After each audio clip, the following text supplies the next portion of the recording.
हम लोग अभी तक कितना हेड पढ़े? 3, income from salary, income from house property, income from business. ये चौथा हेड है, ठीक है। कैपिटल गेन जो है ना वो कितना हेड है? चौथा हेड है। इसमें क्या लिख रहा है देखो, कैपिटल एसेट्स को बेचेंगे उसमें जो प्रॉफिट या लॉस होगा, ठीक है, जो प्रॉफिट या कैपिटल एसेट्स को जो बेचेंगे उसमें जो प्रॉफिट एंड लॉस होगा वो किसके अंतर्गत आएगा? Capital gain. कैपिटल एसेट मतलब समझो फिक्स एसेट्स। लेकिन जैसे यहाँ लिखा है लैंड हो गया, हाउस हो गया, ठीक है, गोल्ड हो गया, सिल्वर हो गया, ये सब चीज़ अगर हम लोग खरीदेंगे बेचेंगे ना तो उसमें जो प्रॉफिट एंड लॉस जो भी होगा वो किसके अंदर आएगा? कैपिटल गेन के अंदर। दूसरा क्या लिखता है?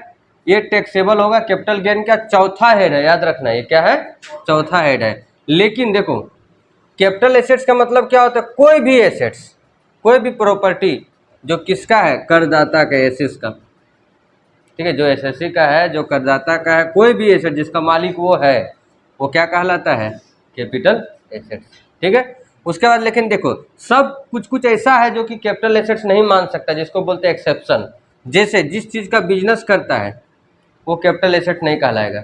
दूसरा, जो पर्सनल यूज के लिए हम लोग कोई एसेट्स यूज करते हैं, जैसे घर का बर्तन हो गया, टीवी हो गया, फर्नीचर हो गया, ये सब चीज़ घरेलू जो सामान है वो सबको हम लोग कैपिटल एसेट्स नहीं मानेंगे। लेकिन उसमें देखो घरेलू सामान में बहुत कुछ होता है, जैसे देखो गोल्ड, सोना को कैपिटल एसेट्स माना जाएगा, सिल्वर को कैपिटल एसेट्स माना जाएगा, और अदर जैसे कोई स्टोन है, महंगा स्टोन है, उसको कैपिटल एसेट्स माना जाएगा, ठीक है।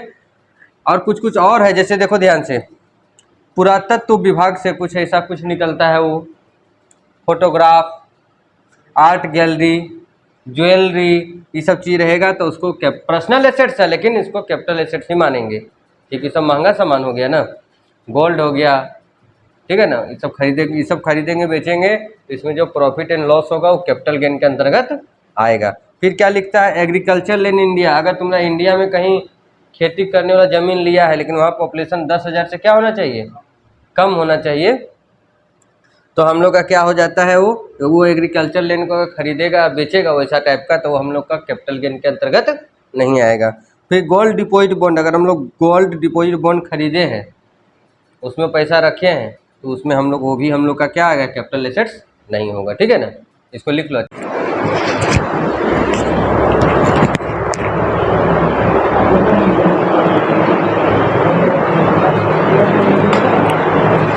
देखो यहाँ पर कैपिटल एसेट्स, समझो कैपिटल एसेट दो प्रकार का होता है, ठीक है। कैपिटल एसेट्स कितना प्रकार का होता है? एसटी मतलब शेड्यूल ट्राइब, शॉर्ट टर्म, और एलटी मतलब लॉन्ग टर्म, ठीक है। शॉर्ट टर्म किसको बोलेंगे? तो देखो कोई अगर सिक्योरिटी में हम लोग पैसा इन्वेस्ट किए हैं, अगर वो हम लोग के पास 12 महीना से कम रहा तो शॉर्ट टर्म कहलाएगा। क्या कहलाएगा? 12 महीना ज़्यादा है तो लॉन्ग टर्म। उसी तरह से यूनिट ऑफ यूटीआई बता देंगे क्या होता है, जीरो कूपन बोर्ड में भी यही रूल लगेगा।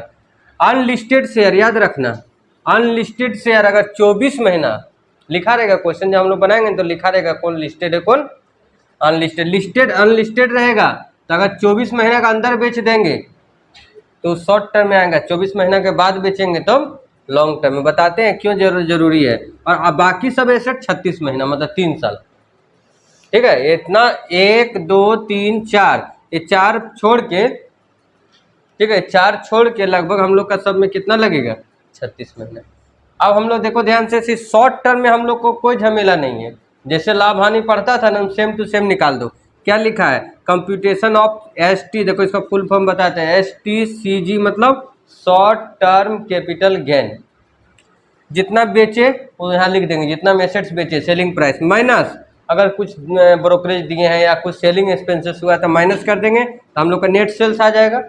नेट सेल्स में कितना में खरीदे थे वो माइनस कर देंगे, बीच में कितना इंप्रूवमेंट किया था, मतलब कुछ मेजर चेंज करवाए थे क्या, कुछ बनवाए थे क्या, दिया हुआ रहेगा। इंप्रूवमेंट मतलब वही होता है जैसे हम लोग मकान बनाए, बाद में अगर मेजर रिपेयर कुछ करवा दिए तो इंप्रूवमेंट कहलाता है, ठीक है। तो इंप्रूवमेंट कुछ करिएंगे, दोनों जोड़ के माइनस कर देंगे, देख लेंगे 100 रुपया हम लोग का है, कॉस्ट है 80 रुपया, तो 20 रुपये शॉर्ट टर्म कैपिटल गेन हो गया। लेकिन इसमें भी अभी लिखवाएंगे, अगला क्लास में लिखवाएंगे, कुछ गवर्नमेंट के द्वारा ना कुछ एक्सेप्शन दिया गया कि ताकि टैक्स में छूट मिले। 54, 54B, 54D, 54G, ये सब सेक्शन है, इसमें से हम लिखवा देंगे कौन एसेट्स को कितना दिन के अंदर री इन्वेस्ट कर देगा ना या रीपरचेज कुछ करेगा तो कितना का छूट मिलेगा। तो देखो इससे सिंपल था, शॉर्ट टर्म में हम लोग को कोई इंडेक्स नंबर का जरूरत नहीं, लेकिन इसमें देखो इधर ही तुम लोग का लॉन्ग टर्म भी लिख दिए हैं। इधर क्या लिख दिए हैं? Long term capital. Long term एक चीज़ देखो ध्यान से, यहाँ तक सेम है, यहाँ से देखो क्या लिखे, इंडेक्स कॉस्ट ऑफ एक्विजिशन। बताओ क्यों? जैसे शॉर्ट टर्म में क्या होता है, 3 साल के अंदर रहता है तो वही कॉस्ट लिया जाता है। अब सोचो कोई ऐसा एसेट्स है जो हम लोग लिए हैं कम से कम 10 साल पहले। कितना लिए हैं? तो 10 साल पहले हम लोग लिए हैं, और अभी उसका अनुसार सर गवर्नमेंट के अनुसार अभी उसका कितना दाम होना चाहिए। तो गवर्नमेंट के द्वारा एक इंडेक्स कॉस्ट बनाया गया है कि जो सामान उस समय 100 रुपये का था, अभी उसका दाम इतना होगा।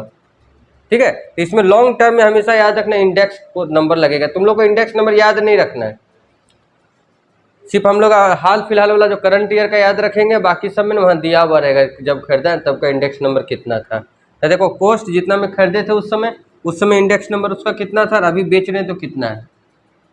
उसी तरह इम्प्रूवमेंट में भी, अगर इंडेक्स कॉस्ट इम्प्रूवमेंट में भी जब इम्प्रूवमेंट किए थे तब कितना इंडेक्स नंबर था और अभी कितना है। ठीक है, उसको माइनस कर देंगे तो हम लोग का इसमें ग्रॉस कैपिटल गेन आ जाएगा। ग्रॉस कैपिटल गेन में से अगर कुछ एक्सेप्शन हम लोग का है, कुछ एग्जाम्पशन मिलने वाला है, तो हम लोग क्या कर देंगे, माइनस कर देंगे। ठीक है, लिखो अच्छा से इसको।